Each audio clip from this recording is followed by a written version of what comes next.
Arriving at Bob Marley's headquarters of 56 Hope Road, trundling through the gates and disgorging myself from my Morris Oxford cab in front of the house, there was little sign of activity. On the wooden veranda to the right of the building was a group of what looked like tough ghetto youth, to whom I nodded greetings, searching in vain for any faces I recognised.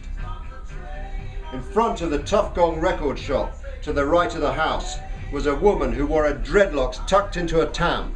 A snow-cone spliff dangled from her mouth. Wandering over to her, I introduced myself, mentioning I'd been in Jamaica the previous year, writing about reggae, showing her a copy of the main article I'd written in the NME. I noticed she was extremely articulate and discovered her name was Diane Jobson and that she was the in-house lawyer for the Tough Gong operation. Over the years, I was to get to know her well, and her brother Dickie, who directed the film Countryman, who became a close pal. Then, a 5 Series BMW purred into the yard. Driven by a beautiful girl, it had, like many Jamaican cars, black tinted windows and an Ethiopian flag fluttering in the breeze from an aerial on its left front wing.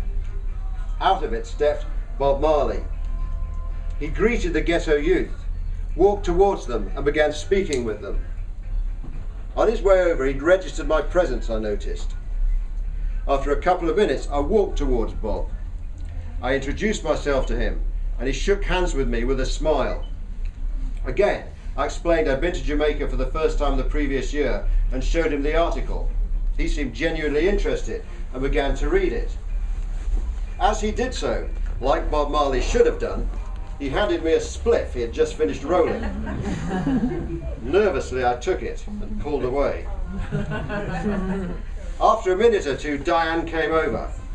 Gathering together the youth, she led them in the direction of a minibus parked in the shade that I had not previously noticed. Bob made his excuses. "We have to go somewhere," and walked over to the vehicle. Then, as he stepped into it, he turned. "Come on, come with us," he waved with a grin, climbing down out of the vehicle and holding the door open for me. I hurried over.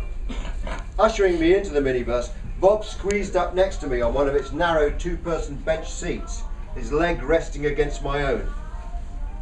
Bumping through the pothole back streets of what I knew to be the affluent uptown suburb of Beverly Hills, I ventured to ask Bob, who was himself hitting on a spliff, where we were going.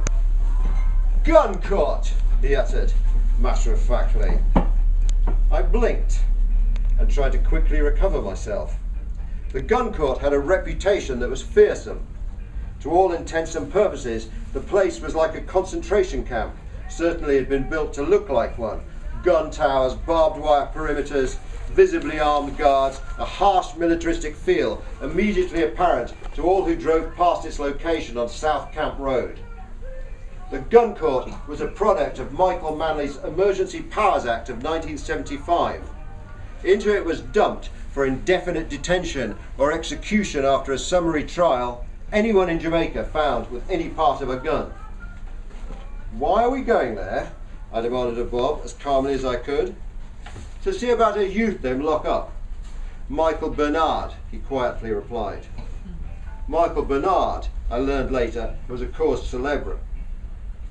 Having descended from the heights of Beverly Hills, a detour that had been taken to avoid morning traffic, we were soon pulling up outside the gun court's sinister compound.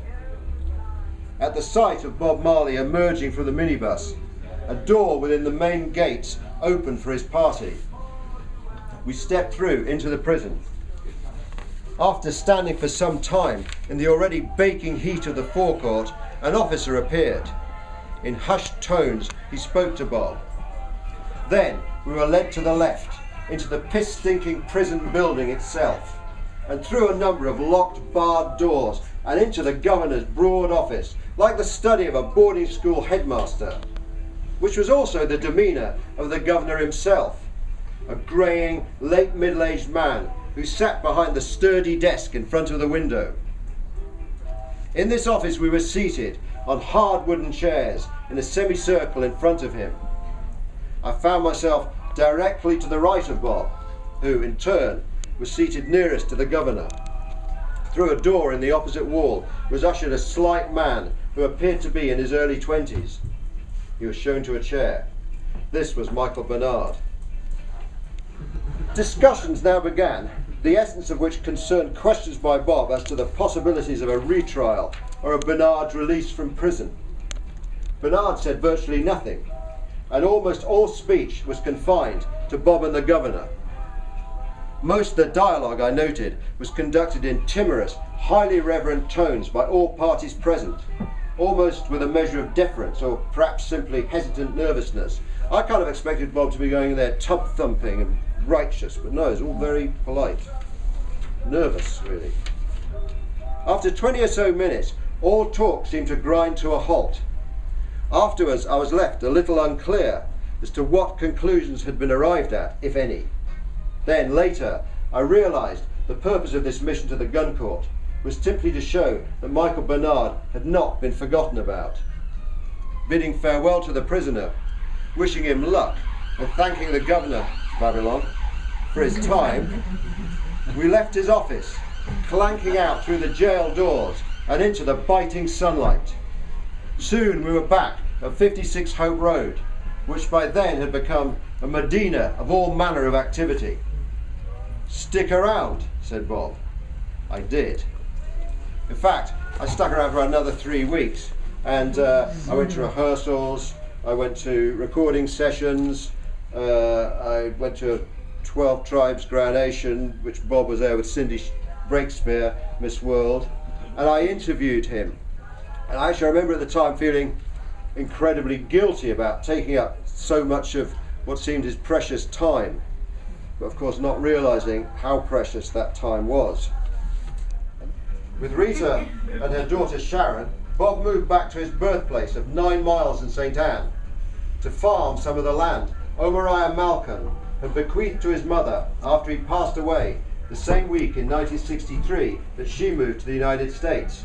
To all intents and purposes, the group was in touch with the zeitgeist, that collective, semi-hippie need to connect communally with the essence of the earth, more publicly expressed by the desire of the English group Traffic to get it together in a cottage in rural Berkshire, and by the band who creatively isolated themselves away in Woodstock in upstate New York. Bob and Rita moved into the tiny wooden shack atop a steep rise in which had first been raised with his mother, and which now had been given to him by his grandfather. My yard, as he would proprietorially refer to it. Chilly at night on account of its high altitude, they would watch as it's 3,000 feet up there. They would watch as clouds and fog drifted around above and below them, sometimes literally passing through the door of their home. Bob wrote "Sun is Shining" and, unsurprisingly, the bare bones of "Misty Morning," which he finally brought to its fullness when back in Delaware 2 years later. It was an existence that epitomised what a decade later in Jamaica would become known as roots and culture, the roots in this case being somewhat literal. Together they planted food, yams, potatoes, cabbage. In the backyard of the tiny house on top of the hill was a large felled pimento tree. Bob always had an axe stuck in it, ready for the chopping of chunks of wood as they were required for the cooking fire. In the little open-air kitchen, its flames flickered undyingly, corn or cocoa, yam or sweet potato roasting in it. In the country, his creativity came back. Working on the land during the day, he and his fellows would return to their rehearsing and writing of an evening. But soon, Bob Marley suffered an accident that was potentially extremely serious. Tilling the land one morning, barefoot as ever, he stepped with his right foot, the one with the black toe, because he'd injured it badly a few years back, on the razor-sharp blade of a hoe, almost slicing his foot in two.